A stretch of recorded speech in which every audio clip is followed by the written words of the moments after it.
নমস্কার, আমি শ্রাবণী। আবার আজকের আরেকটা নতুন ভিডিও নিয়ে এসেছি। আজকের রেসিপিটা হলো নিরামিষ সোয়াবিন, অন্যরকম স্বাদে। তার জন্য আমি একটা তেজপাতা দিয়ে দিয়েছি আর দিয়েছি সাদা জিরে ফোড়ন। সোয়াবিনগুলোকে আমি আগেই সেদ্ধ করে রেখে দিয়েছি।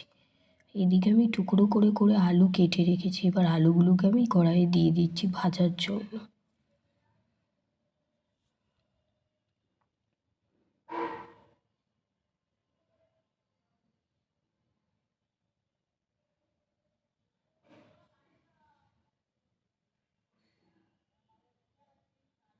আলুগুলো সব দিয়ে এবার আমি নাড়িয়ে দিচ্ছি ভাজার জন্য। এদিকে আমি একটা টমেটো, কিছুটা পরিমাণ আদা আর 4টে কাঁচা লঙ্কা নিয়ে নিয়েছি, সেটাকে আমি পেস্ট করে নিয়েছি। এবার এই আলুগুলো ভাজা হয়ে গেছে, এর মধ্যে আমি দিয়ে দেবো পেস্টটা। দিয়ে এটাকে আমি ভালো করে কষাতে থাকবো, নাড়াতে থাকবো যাতে মশলাটা ভালো করে ভাজা ভাজা হয়।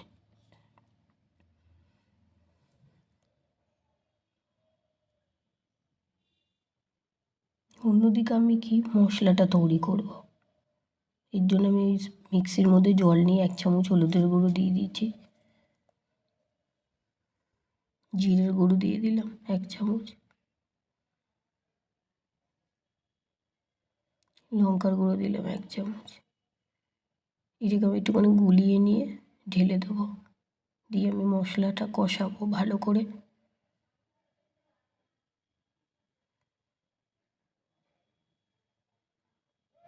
কষে গেছে, দেখো তেল ছেড়ে দিয়েছে। এবার এর মধ্যে আমি সোয়াবিনগুলোকে দিয়ে দেবো, সেদ্ধ করে রাখা সোয়াবিনগুলো।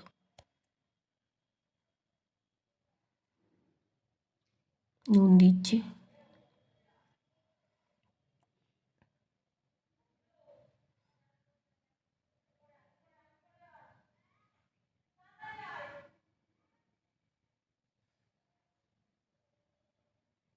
দেখো সেদ্ধ করে রেখেছিলাম, আগেই সেদ্ধ করে চিপে জল ঝরিয়ে রেখেছি, এখন আবার চিপে চিপেই দিচ্ছি, যদি জল থাকে সেটা ঝরে যাবে।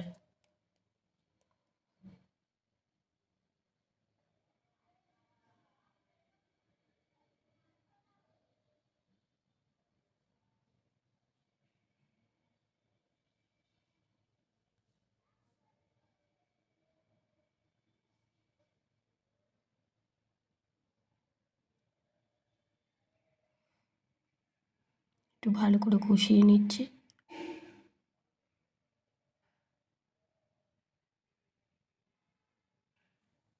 এবার এর মধ্যে আমি দিয়ে দেবো জল।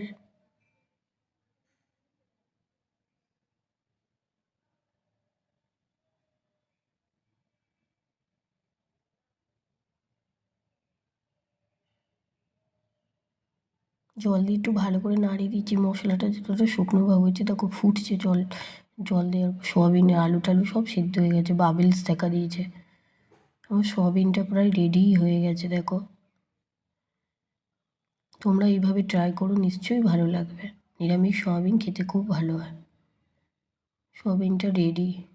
আমার ভিডিওটা যদি তোমাদের ভালো লেগে থাকে তাহলে আমার চ্যানেলটাকে অতি অবশ্যই লাইক করে, ছোটো একটা কমেন্ট করে, আর চ্যানেলটাকে অবশ্যই একটা সাবস্ক্রাইব করে দিও।